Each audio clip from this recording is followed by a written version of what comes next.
Excelencia Personal, con Nelly y Gerardo Canseco, transmitiendo a las principales plazas de la República Mexicana. Excelencia Personal es un programa fuera de serie que orienta, promueve y alienta la integración familiar en un marco de valores y principios. Aquí, en Excelencia Personal, reflexiona y rescata los valores de la vida cotidiana.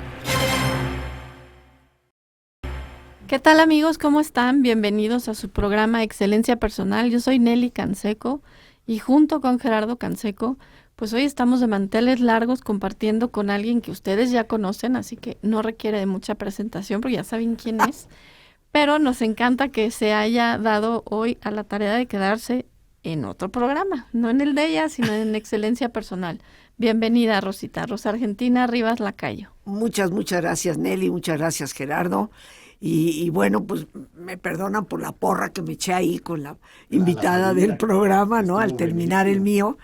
Pero hoy voy a hablar de un tema que llena mi corazón y que ustedes saben que es uno de mis temas favoritísimos. Y bueno, pues yo les agradezco la oportunidad que me dan de hablar de esto. Es un gustazo. Vamos a hablar de Santa Teresa y que además yo creo que siempre hay una conexión más allá de lo que nosotros podemos ver en lo tangible. Santa Teresa hablaba de eso también. Sí. Y que fíjate qué chistoso. Me traje este libro que me encontré de mi papá. Fíjate.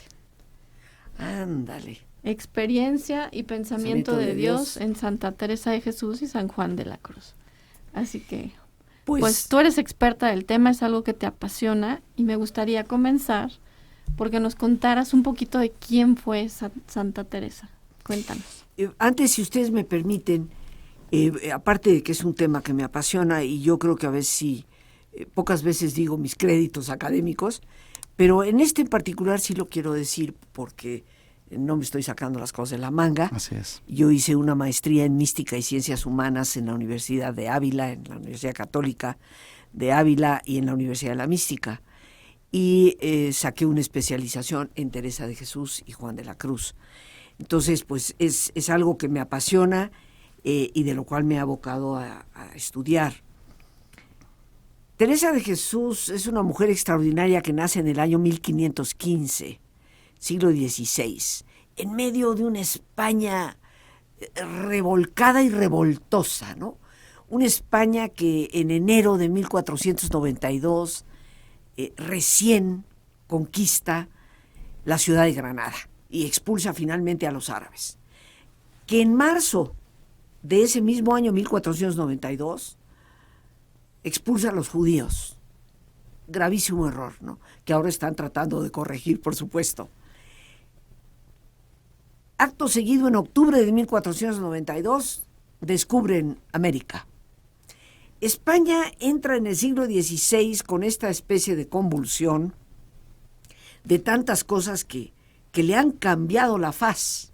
Y por supuesto, los reyes católicos que unifican España, crean lo que hoy conocemos como España. Teresa nace en la ciudad de Ávila, hija de don Alonso Sánchez de Cepeda y doña Beatriz de Ahumada.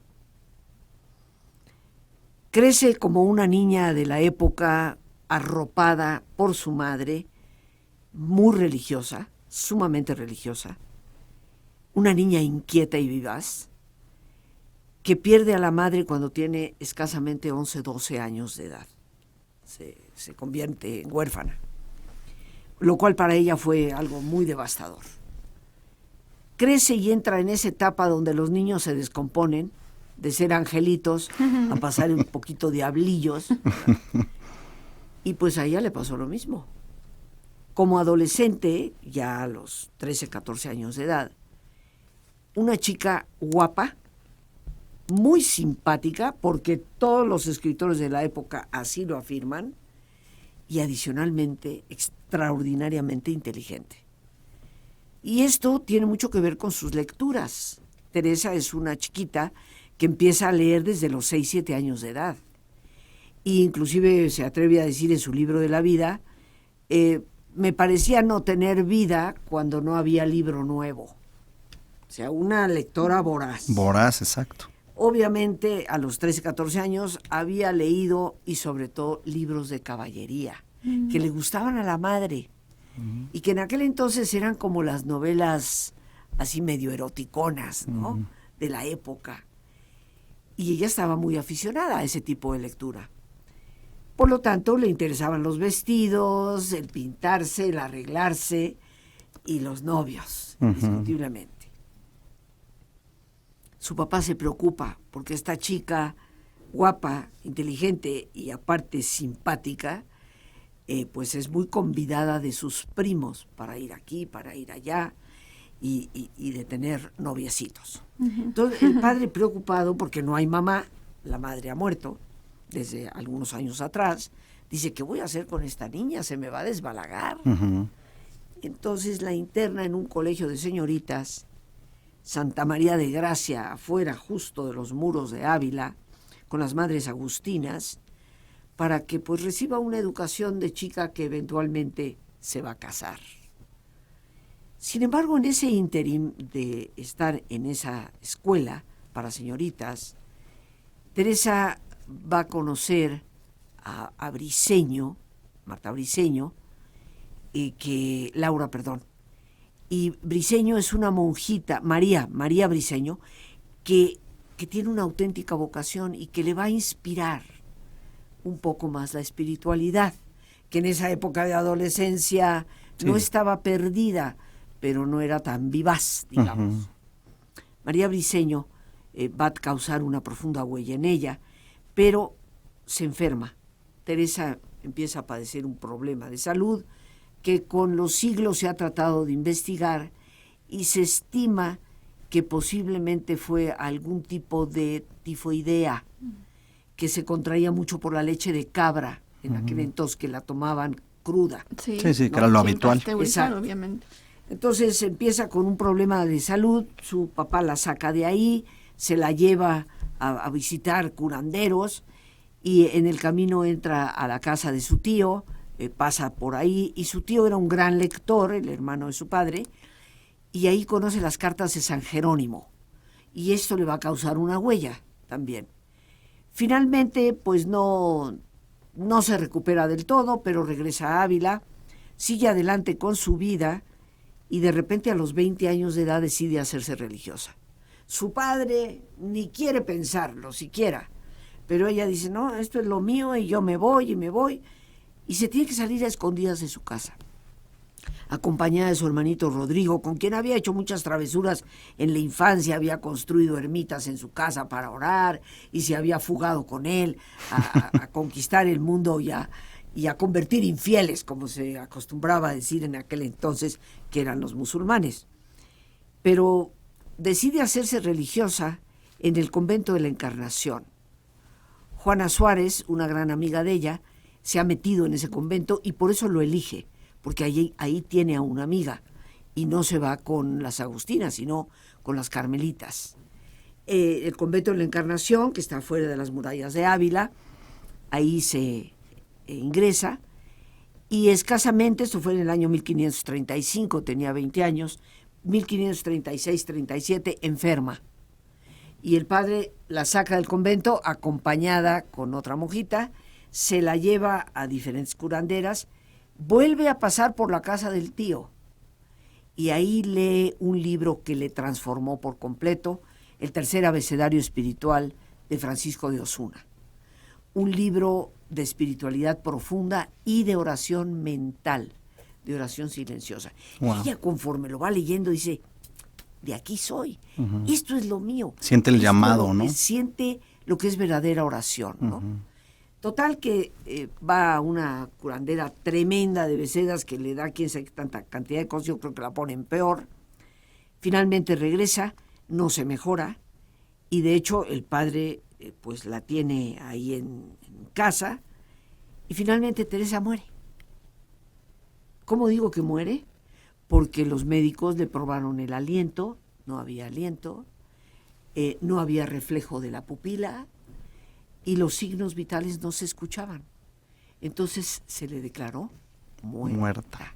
Wow. Escasamente a los 22 años. Los 22 años. Bueno, ¿qué te parece si después de la pausa nos continúas diciendo pues esta historia tan interesante de Santa Teresa que pocos conocemos tan a detalle? Volvemos con más.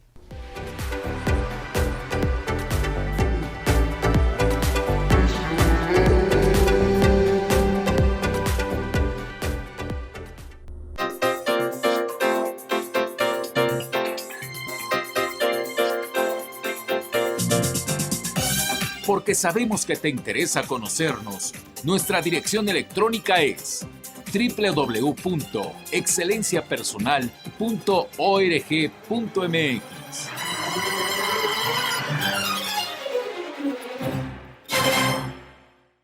Continuamos en Excelencia Personal, queridos amigos. Gracias por estar con nosotros, por sintonizarnos. Quienes nos siguen a través de la aplicación, pues es una manera también muy sencilla de escucharnos. Y ya saben que en redes sociales pues también estamos transmitiendo. El día de hoy muy contentos de que está Rosita Argentina y que nos está platicando pues toda esta historia. Y decía antes de la pausa, pues todo lo que vivió Santa Teresa hasta sus 22 años, donde la declararon como muerta. Muerta, médicamente muerta. Y las monjitas pues querían ya enterrarla. Uh-huh. Y el padre se opone y dice, no, mi hija no se puede morir, él amaba, fueron muchos hijos, él se casó 2 veces, y Teresa es hija de la segunda esposa, y fueron 11 en total, wow. 2 hijos con la primera esposa y 9 hijos con la madre de Teresa, o sea que eran 11 hermanos, pero él le tenía un amor muy especial a Teresa, y no la pueden enterrar, total que esperaron 3 días, ya las monjas asustadas, aquí iba a empezar a correr una epidemia. Claro, es peligroso. El cadáver, ¿no? Uh-huh. Y justo en el 3er día, de repente el padre llorando a la orilla de la cama de la hija, accediendo a que, bueno, pues si es necesario habrá que enterrarla, de repente empieza a mover los dedos de una mano. Órale. Estaba viva. Ustedes saben la cantidad de casos de personas que fueron enterradas vivas en épocas pasadas, uh-huh. porque no había una detección precisísima, ¿no? De la muerte. Sí, para checar latidos, en fin, ¿no? Pero como el padre se negó a enterrarla, entonces salió porque le salva la vida. Le salva la vida. Podríamos decir, resucitó, en el sentido de que volvió a la vida. Sin embargo, regresó tullida. Eso significa que no podía mover las manos, las tenía encogidas con los brazos, las piernas igual, y pasó 2 años arrastrándose por los pasillos del convento para llegar al coro a rezar, porque no podía caminar. Una determinación y una voluntad, y eso es lo que a mí más siempre me ha admirado de Teresa, porque me gustaría decir los amigos que nos ven y escuchan, esa mujer no nació santa, se hizo santa. Uh-huh. Y para nosotros es una muestra de lo que es la voluntad y lo que puede significar desear algo con tanta intensidad, ¿no? Y además, Rosita, que todos estamos llamados a la santidad. Todos, absolutamente sí. Todos, ¿no? Entonces, bueno, Teresa finalmente sale de aquella crisis y, como ella dice, se fastidiaba de rezar. Porque la visión que Teresa tiene cuando entra al convento y lo pone en su libro de la vida, prefería el convento del purgatorio, que era el purgatorio del convento, que el infierno que Dios me tenía destinado por mis pecados. O sea, una visión de Dios castigador. Uh-huh. Y dijo, yo me voy a condenar por todas sus coqueterías de adolescente. Uh-huh. Así que mejor me meto al purgatorio del convento. O sea, fíjate cómo conceptualizaba el convento. Sí, sí. Su historia cambia por completo eso, pero esa fue su entrada original. De Teresa de Jesús no se pudieron escribir hagiografías. Las hagiografías, con H al principio, queridos amigos, son esas pseudobiografías que se escribían sobre los santos, donde ponían, hay una de un, que creo que se llamaba Cristóbal, que decía que el niño era tan santo desde que nació que ayunaba 3 veces por semana a los 3 meses de edad. No, rechazando el pecho de la madre. No, bueno. Para hacer ayunos. No. Unas jaladas, perdón, amigos. Pero sí, está absurdo. Sí, eso no. De Teresa nunca se pudo escribir nada de eso, porque como ella escribió su vida, no había para dónde hacerse. Exacto, y no había quien pudiera traicionar lo que ella podía poner, exactamente, ¿no? Pues era de primera mano. Entonces, Teresa pues va a continuar en el convento. con el fastidio del rezo, porque ella también lo dice, le costaba mucho trabajo orar. Finalmente en 1554, pero nunca dejó de hacerlo, dicho sea de paso. Importante. Decía que en el coro ella nada más miraba el reloj a ver a qué hora se acababa el rezo. En 1554 va a tener la experiencia de Dios, la experiencia mística. Y su vida se transforma. 1554. Para 1558 ella determina que hay que reformar el convento, porque los conventos en aquella época eran un refugio de muchas jóvenes bien habidas de dinero que no eran bien habidas de novios. Y entonces los papás decían, no, esta no se me va a casar, se me va a quedar soltera, que ¿cómo va a sobrevivir? No podían heredar las mujeres. Entonces las metían a los conventos con una buena dote, con lo cual se aseguraban su manutención para el resto de su vida. Pero ellas entraban y salían del convento, se quitaban y se ponían el hábito. La mayoría de ellas no tenía vocación. Y Teresa dice, eso no puede ser, un convento debe ser un convento, claro, con pues, vocación genuina de amar a Dios. Claro, no era un mercado, ¿no? Así que en 1562 logra llevar a cabo la reforma del Carmelo para cambiar de Carmelo tradicional a Carmelo descalzo, como se le ha conocido durante siglos, también hoy conocido como Carmelo teresiano, porque ella es la fundadora. Y en 1562 se inaugura el convento de San José de Ávila, en las afueras de las murallas de la ciudad de Ávila, el primer convento reformado. Le costó mucho trabajo, es una historia muy larga que hoy no tenemos el tiempo de conversar. A partir de 1562, en 1567 va a fundar el segundo convento Medina del Campo, muy importante, porque en este convento ella tiene la ilusión, el deseo, el anhelo de reformar también la orden carmelita de hombres.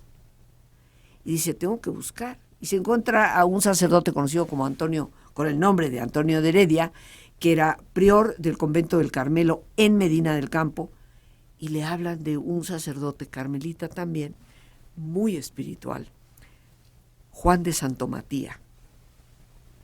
Lo llaman, y es en Medina del Campo donde ella conoce a Juan de Santomatía, y le invita a que él lleve la reforma de ella a los hombres. Y efectivamente él se va a encargar de hacer la reforma teresiana en la parte masculina. Esto es una hazaña, ¿eh? Una mujer en el siglo XVI. Sí. Totalmente fuera de lugar. Exactamente, que funda una orden religiosa de mujeres y una de hombres. Porque al reformarlo se convierte en otra orden religiosa. Se cambia el nombre este sacerdote de Juan de Santomatía en la orden carmelita tradicional a Juan de la Cruz en la orden carmelita descalza. Van a ser grandes amigos, por supuesto, no se vieron tantas veces, pero es una amistad que va a ser sumamente fecunda. 1567 se inicia esta gran revolución teresiana, va a fundar en total 16 conventos, desde 1562 hasta 1582, que es cuando ella va a fallecer. La última fundación, la fundación de Burgos, una fundación muy atribulada, de la cual regresa para dirigirse a Ávila, es detenida en el camino porque la duquesa de Alba insiste en que ella asista, Teresa, a su nuera que está dando a luz. Y se ve obligada a detenerse en Alba de Tormes, ya sumamente enferma, y va a fallecer en Alba de Tormes el día 4 de octubre de 1582. Ella nace el 28 de marzo de 1515, fallece el 4 de octubre de 1582. Era ya conocida como santa, ¿ah? Y en 1614 es beatificada, y en 1622, un proceso muy rápido, muy veloz, ¿sí? Para aquellas épocas, es canonizada. Pero tal vez una de las cosas más importantes de Teresa de Jesús es que en el año 1970 el Papa Pablo VI la declara doctora de la Iglesia, primera mujer doctora de la Iglesia. La segunda fue Catalina de Siena, que fueron canonizadas, elevadas a esa posición en el mismo día Sin embargo, la primera que fue nombrada doctora oficialmente antes del evento en Roma fue Teresa. Por lo tanto, queridos amigos, la doctrina de Teresa de Jesús es doctrina oficial de la Iglesia. Sin embargo, es poco conocida porque es una doctrina de mucha libertad. Es una doctrina que se abre al corazón profundo de la meditación, cosa que en su época estaba prohibida. Además, sí. Teresa, por supuesto que fue perseguida por la Inquisición. Nunca llegó propiamente a la corte inquisitorial porque la respaldaron muchos sacerdotes que la conocían y evitaron la confrontación directa. Sin embargo, su libro de la vida fue llevado a la Inquisición, fue incautado por la Inquisición y ella, de hecho, nunca lo volvió a ver. Fue publicado hasta después de su muerte, porque es en el año 1588, cuando Fray Luis de León de la Universidad de Salamanca publica la obra de Teresa de Jesús. Varios libros de los cuales estaremos haciendo algún comentario. Claro. 6 años después de su muerte, pues. Se publican, 1588. Ella escribió el libro de la vida, como se le conoce, que ella no le llamó así, sino le llamó el libro de las misericordias de Dios. Más bonito nombre, oye. Sí, sin embargo, le pusieron libro de la vida porque es su autobiografía. El segundo libro es Camino de Perfección. Hay 2 versiones, la versión Escorial y la versión Valladolid. La versión Escorial tenía 72 capítulos. La censura de la Inquisición le quita 30 capítulos y lo deja en 42. Tiene que prácticamente reescribirlo. Y uno está en el Escorial, en la gran biblioteca del Escorial, y el otro está en el convento de las monjitas de Carmelitas en Valladolid, por eso se llama Escorial y Valladolid. Y después va a escribir su más conocida obra, El Castillo Interior, también conocido como Las Moradas, que ya va a ser escrito en el año 1575-76, en los últimos años de su vida. Es el más conocido de todos. Son 3 grandes obras y una cuarta, que es el libro de Fundaciones, que termina de escribir en el año 1582, que es la historia de todas sus fundaciones, excepto San José de Ávila, que aparece en el libro de la vida. Bien. 1582 funda Burgos, termina de escribir el libro de Fundaciones, justo unos semanas, meses antes de morir. Aparte hay obras menores, Conceptos del Amor de Dios, fundamentado en el Cantar de los Cantares del Antiguo Testamento. Y que ha servido de modelo para muchos. El padre Luis Jorge González, bueno, habla muchísimo de Santa Teresa, de hecho escribió un libro dedicado a todos estos pensamientos y cómo él se dejó influenciar para la meditación y lo que él siempre ha propuesto en sus libros. Pero volvemos con más después de esta breve pausa.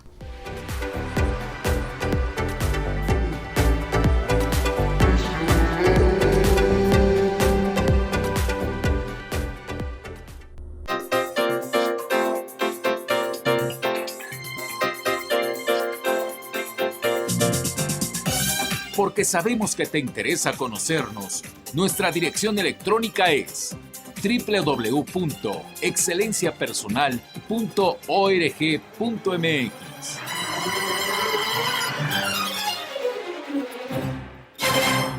Hoy en Excelencia Personal con Rosa Argentina Rivas Lacayo estamos hablando de la vida de Santa Teresa. Y agradezco a Alejandro Robles, que es un fan que siempre se mantiene al pendiente de lo que hacemos en Excelencia Personal y nos echa muchas porras. Muchas gracias. Bendiciones también para ti. Julieta Torres dice que son 3 grandes inspiraciones en el programa. Qué linda, Julieta. Muchas gracias. Rosy Hidalgo dice buenas tardes y qué emoción poder estar con ustedes. Saludos también Claudia del Rey y Andy Chávez. Y Silvia Jaramillo dice abrazos, Dios los bendice. Igualmente. Gracias. Lo mismo Andrea Ayala y pues todos los que se están comunicando a través de redes sociales. Rosita, así que por lo que nos has contado, pues Santa Teresa era bastante rebelde, porque proponía cosas nuevas, cosas que no estaban, así es, pues que no se veían en el mundo época, en el que estaba viviendo ella, ¿no? Así es, una mujer con un carácter muy firme, con una enorme simpatía, porque esa simpatía de su adolescencia jamás la perdió.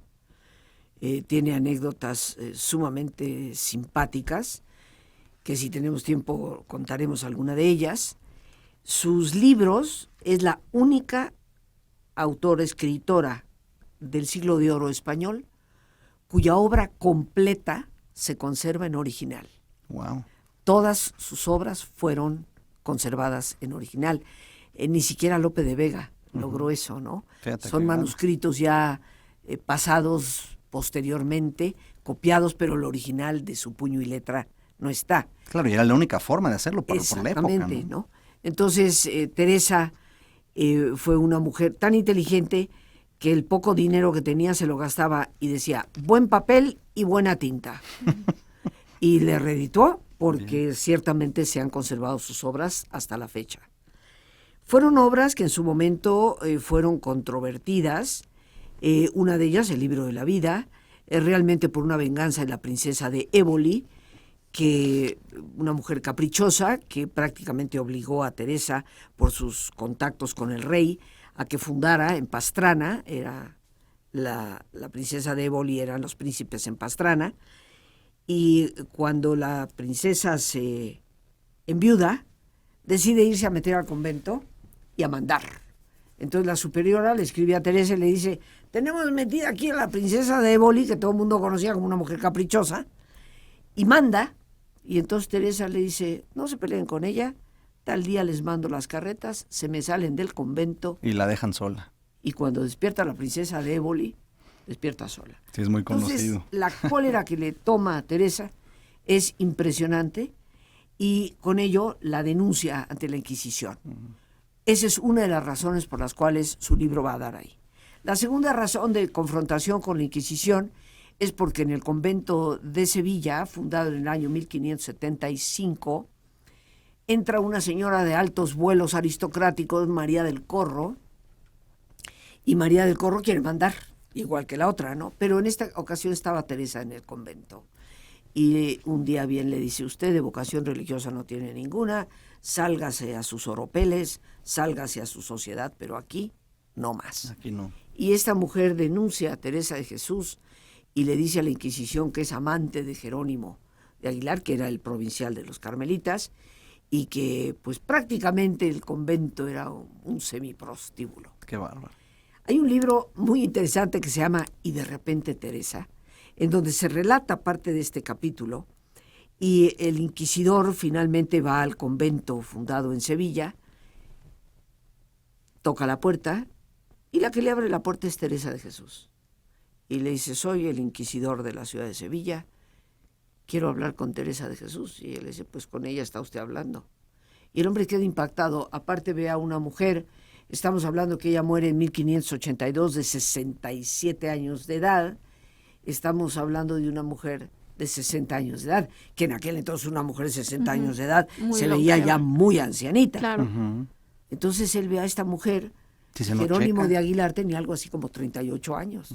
Dice, ¿de dónde? Claro. Pero de todas maneras la pasan por un juicio en Sevilla y bueno, se comprueba que nada que ver. Sin embargo, por instancias del tostado, que estaba ahí de parte de la nunciatura, y de Filipo Sega, que la describió como mujer inquieta, fémina, inquieta y andariega, desobediente y contumaz, Anda. que se empeña en enseñar en contra de lo que ha dicho San Pablo, de que las mujeres no pueden enseñar.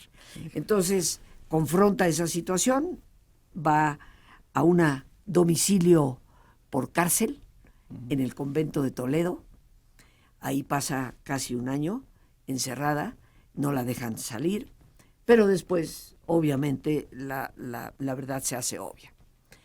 Teresa fue una mujer con una inteligencia extraordinaria.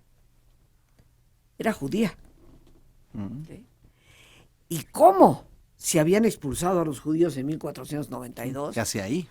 ¿Qué hace ahí? Y todos los que tuvieran sangre judía, porque estaban las leyes de pureza de sangre, si tú eras cristiano nuevo, eras mal.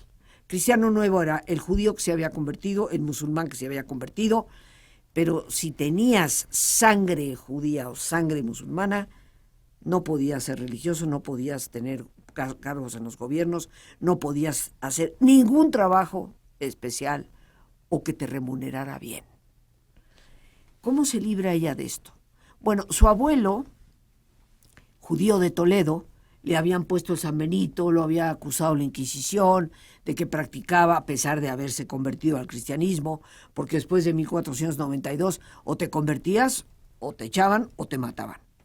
Entonces, la Inquisición se iba sobre los cristianos nuevos, lo que le llamaban los judaizantes, que practicaban cosas como no comer el cerdo, celebrar el Shabbat en su casa en privado, y acusan al abuelo de Teresa de esto. Entonces el abuelo de Teresa tiene que recorrer las calles de Toledo, dice, sí, está bien, porque si aceptabas, te perdonaban la vida, si no, te mataban. Órale. Entonces aceptó, y sí, me arrepiento. Entonces lo hacen desfilar con esos le digo yo, cachuchas picudas de bruja, en las calles de Toledo, le tiraban huevos podridos, jitomates, etcétera. Claro, porque lo ponían en evidencia ante la sociedad. Lo ponían en evidencia, ¿no? Y después de haber pasado por esa humillación, sale de Toledo con su esposa y sus hijos y se traslada a Ávila. Y su hijo Alonso Sánchez de Cepeda se casa con una mujer cristiana vieja, primera esposa, muere, y la segunda, doña Beatriz de Ahumada, mujer encumbrada, cristiana vieja, y por eso Teresa, cuando entra al convento, se le conoce como doña Teresa de Ahumada, porque el apellido Sánchez es de origen judío, para todos los que se llamen Sánchez. Fíjate. Es de origen de lo que nos venimos a enterar aquí con Rosita. Entonces, Oye, de esto y más cosas nos vamos a enterar después de esta breve pausa.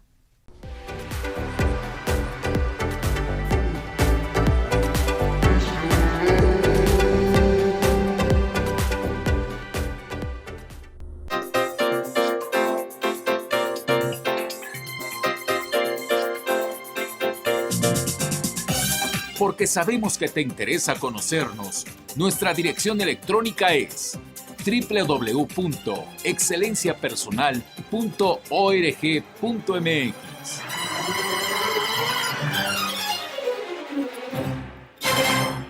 Pues súper interesante todo lo que nos has estado compartiendo, Rosita, porque son cosas que hay que conocer y que realmente no se dicen. Y fíjate que cuando hablas de un santo, la gente cree que es alguien que nació santo, como bien dices. sí. Y la verdad es que son personas humanas que igual enfrentan dificultades. O sea, esta situación que nos dices de haber estado muerta y luego, bueno, Sí, o darse casi cuenta muerta que o no, desahuciada, ¿no? y que no podía caminar, y los brazos y las piernas, pues son dificultades enormes. Dificultades Imagínate, enormes. o sea, yo Muy creo humanas. que poniéndonos en esos zapatos, híjole, está difícil conservar de repente la fe y saber cuál es tu camino en la vida.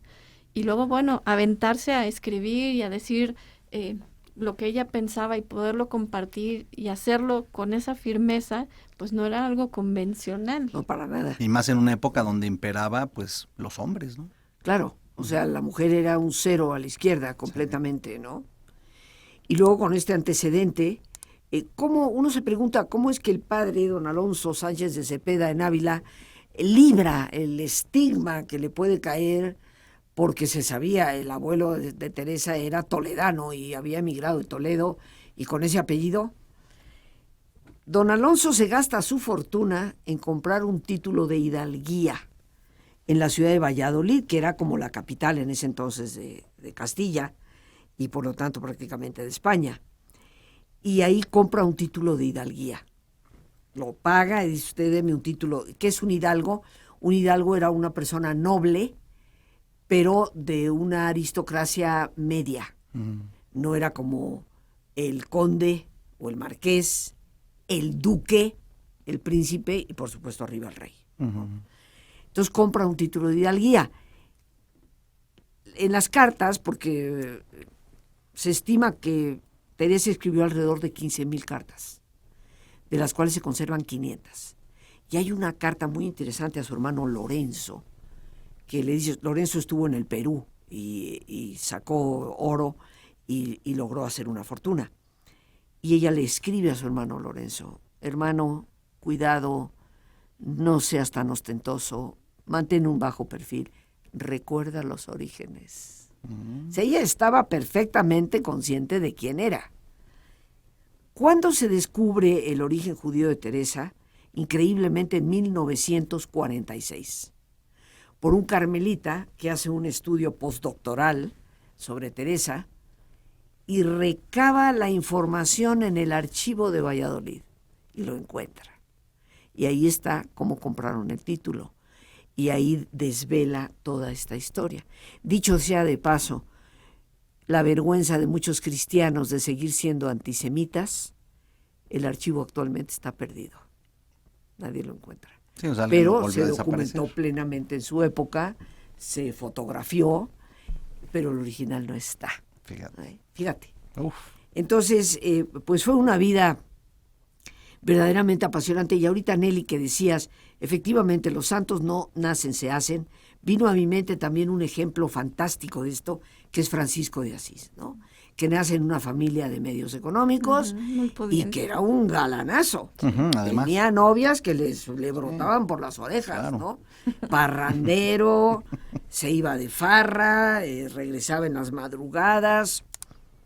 Y después, con los sueños de caballería de su papá y también en parte de él, pues se lanza a esas guerras iterinas que tenían entre los ducados que había en Italia. Y justo es a través del dolor y la cárcel, porque él cae herido de la pierna y lo llevan a la cárcel, el enemigo lo atrapa, y mientras está en la cárcel es que él tiene su experiencia de Dios. ¡Qué bárbaro! ¿No? Dios tiene sus caminos. Exactamente, y ahí es donde viene lo que se llama la auténtica conversión. La gente habla de conversión y dice, no, es que se cambió de religión. No, la auténtica conversión es cuando la persona vive la experiencia de Dios, se da cuenta de la realidad de Dios, innegable realidad de Dios, y eso le transforma la vida. Pues sí. Hay muchas cosas que podemos decir de Teresa de Jesús, siglo XVI, cosas sumamente simpáticas, como tenía fama de ser guapa, inteligente, etcétera. Cuentan que en una ocasión un caballero visitó el convento. Ella se encontraba detrás del torno, porque eran conventos absolutos de claustro, siguen siendo, y dijo, quiero hablar con doña Teresa de Ahumada, Teresa de Jesús. Y ella dijo, un momento, caballero, pase usted al locutorio, como se les llamaba, le encarga el torno a otra monja, le dice, hay alguien ahí que me busca, voy a verlo. Andaban ellas con un velo, se tapaban cuando salían a la calle. Y el caballero le dice, quiero hablar con la guapa, santa e inteligente Teresa de Jesús. Y entonces ella le contesta, pues mire usted, santa, solo Dios lo sabe. Inteligente, tonta no soy. Y guapa, pues mírelo usted mismo. Y se levanta el velo, ¿no? Órale. Una mujer totalmente espontánea, auténtica, ¿no? Sí, sí, sí. Y otra de sus grandes anécdotas, cuando está fundando el convento de Burgos, una lluvia torrencial, ella iba en carreta, la zona norte de Castilla, Ávila, Burgos, fríísimas. Yo cuando viví en Ávila, 15 bajo cero era la norma para el invierno. ¿Cuánto tiempo estuviste allá, Rosita? Estuve yendo y viniendo 2 años, 2 años. ¡Qué maravilla! En mis estudios. Y Burgos es por el estilo, ciudades heladas. Pues le tocó el invierno con lluvias torrenciales y de repente la carreta se la lleva a la riada, ¿no? El arzobispo que le había prometido el permiso para fundar se lo quita. La señora que le había dado la casa dice que mejor esa no, que hay que buscar otra. Y entonces ella, muy enojada, se voltea y le dice al Señor Dios, si así tratas a tus amigos, ¿cómo tratarás? Con razón tienes tan poquitos. Buenísimo. Una espontaneidad absoluta, ¿no? En su relación con Dios, en su relación con la gente. Pero ¿sabes qué es lo bello de lo que nos relatas, Rosita? Que no se le dieron las cosas fáciles. No, hubo mucha adversidad. No, mucha y es importante adversidad. que sepamos eso, porque a veces la gente flaquea o dice, pues ya, fulano ha de haber logrado eso porque pues se le dio o fue fácil. No. Conseguir las cosas cuesta mucho trabajo. Y tienes que luchar contra mucha adversidad. Y fíjate que eso nos lleva a su doctrina. Mucha gente confunde a Teresa de Jesús con Santa Teresita del Niño Jesús, que también se le conoce como Teresa de Lisieux, ¿no? También doctora de la Iglesia, dicho sea de paso.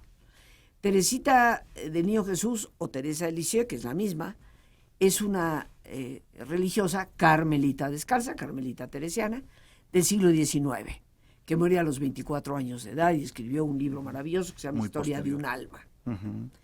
Pero bueno, no confundamos. Esta es Teresa la Grande, Así la es. fundadora. ¿Por qué a mí me interesa hablar de Teresa de Jesús? Porque nos urge, queridos amigos, una espiritualidad más sana. Eso. Es urgente. En nuestra iglesia urge. Y ella nos provee muy acertadamente de una nueva visión. Y viene un cierre muy interesante, así es que estén atentos. Fíjate, esto que nos acabas de decir, Rosita, pues también describe su relación con Dios, que no tiene que ser repitiendo como merolico oraciones, sino es platicar, reclamar, decirle cómo me dialogar. siento, como platicas con un amigo. Oye, si así tratas a tus amigos, híjole, Con Por razón eso tienes tienes tan poquitos. pocos, chin. así es como tenemos que aprender a hablar. Gracias por todo lo que nos has compartido y viene más después de esta pausa.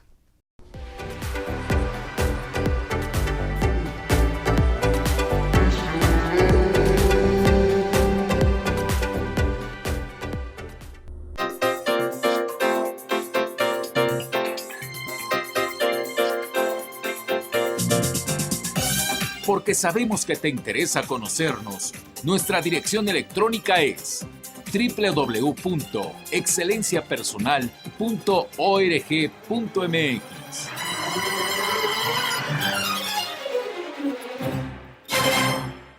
Pues ya en la recta final de su programa Excelencia Personal, que hemos estado compartiendo con Rosita Argentina, pues toda esta información y que además le apasiona, y tan es así que por eso vas a dar un diplomado, Rosita. Sí, este sábado empezamos el diplomado de meditación y espiritualidad con Teresa de Jesús. Ojalá me puedan acompañar. Les doy rápidamente un teléfono, Por favor. 55 52 11 0303. Ahí pueden tener todos los informes. Y también el WhatsApp, que es 55 37 32 9104. Repítelos otra vez más despacio. El teléfono 55 52 11 0303. Gracias. Y el otro, ¿El que es WhatsApp? el WhatsApp, 55 37 32 91 04. Y además, amigos, de verdad, inscríbanse, llamen, contáctenla, porque son oportunidades únicas para, imagínate, de viva voz, de Rosita, con esa pasión con la que hablas y con todo el conocimiento que hay detrás, pues tenerlo de primera mano y digo, bellísimo, ¿no? Es una oportunidad única. Y fíjate que ahorita que voy a hablar de cuál es el núcleo de la espiritualidad de Teresa, nos vamos a dar cuenta que estudiar a Teresa de Jesús es tal vez de las cosas más actuales que podemos hacer para nuestra espiritualidad. Primero, ella nos presenta una imagen de un Dios que sostiene y que nunca se aleja. Inclusive dice, y la cito textualmente, el libro de la vida, y entre yo más le ofendía, él más mercedes me hacía. O sea, un Dios que lejos de azorrillarte, te motiva y te busca. Otra gran doctrina de ella, una visión totalmente diferente del pecado. A muchos de nosotros se nos enseñó, el pecado mortal, ya, Dios ya te dio la espalda. Y ella nos dice, y aún estando en pecado mortal, Dios siempre sigue estando junto a ti, esperando que tú le busques. Es decir, Dios no abandona. Dios no abandona jamás. Así es. Una espiritualidad sin temor. Quitemos el miedo. Fuera miedos, no existen. Sus grandes valores, humildad, amor y desapego. Muy importante, la dignidad del ser personas. Es nuestra alma como un castillo del más fino cristal en cuya habitación central habita el Señor. La dignidad de la persona. La oración como trato de amistad. Esto es muy importante. Libro de la vida 8.5. ¿Qué es oración? Tratar de amistad, estando muchas veces a solas con quien sabemos que nos ama. La oración mental. Ella insiste en una oración que no sea el simple rezo. El papel de la determinación. Y determinada determinación para llegar a la fuente. Pase lo que pase, ocurriere lo que ocurriere, aunque se hunde el mundo. Determinada determinación. Las obras como evidencia de la verdadera espiritualidad. Darte golpes de pecho y rezar todo el día no sirve para nada si no eres capaz de salir de ti mismo para ayudar, para servir y para dar al otro. Para hacerlo en activo. Y lo importante del criterio personal. Ella le decía a sus monjas, no acepten cualquier letrado. Letrados eran los teólogos, los sacerdotes. Sí. Porque hay muchos que saben mucho de letras y muy poco de Dios. Una mujer definitivamente valiente. Para que tengamos una idea, y con esto quiero terminar, del impacto que Teresa nos causa sobre quién es Dios. Hay una frase de ella en su libro de la vida, capítulo 37. Señor, mi Dios, que si yo me escondiera de ti, como tú a veces te me escondes a mí, no lo podrías tolerar. Ándale. O sea, un Dios enamorado del alma humana. Y yo creo que nos urge revitalizar nuestra espiritualidad, queridos amigos, y de salirnos de este rollo de la culpa y el miedo para descubrir, no tenemos que ir a Oriente, no tenemos que cambiar de religión. En la nuestra hay cosas formidables. Doctrina oficial, porque es doctora de la Iglesia. Así es. No lo dice Rosita. Wow, Rosita. Bellísimo. Muchas gracias. Al contrario, a ustedes. Ya nos metiste a todos el gusanito y pues quien quiera escucharlo de viva voz de Rosa Argentina, pues ahí está su diplomado, y quien esté fuera de la Ciudad de México, pues estos libros que nos has compartido, ya nos metiste el gusanito de ir a buscar y entender y conocerla aún más para saber esta verdadera doctrina y esta relación tan increíble que ella comparte, que tuvo a lo largo de toda su vida con Dios. Ojalá podamos desarrollar esta amistad con Dios para entender que Él está ahí, no importa lo que te pase, no importa lo que te haya sucedido, los pecados que hayas cometido, ahí está Dios, esperándote listo para que lo busques. Así es. Muchísimas gracias, Al Rosita. contrario, a ustedes las Rosita. gracias. Un gusto. Gracias a todos los que nos han escuchado, gracias a Alejandro Ambrosio, y nos quedamos con los productores en Radio Centro.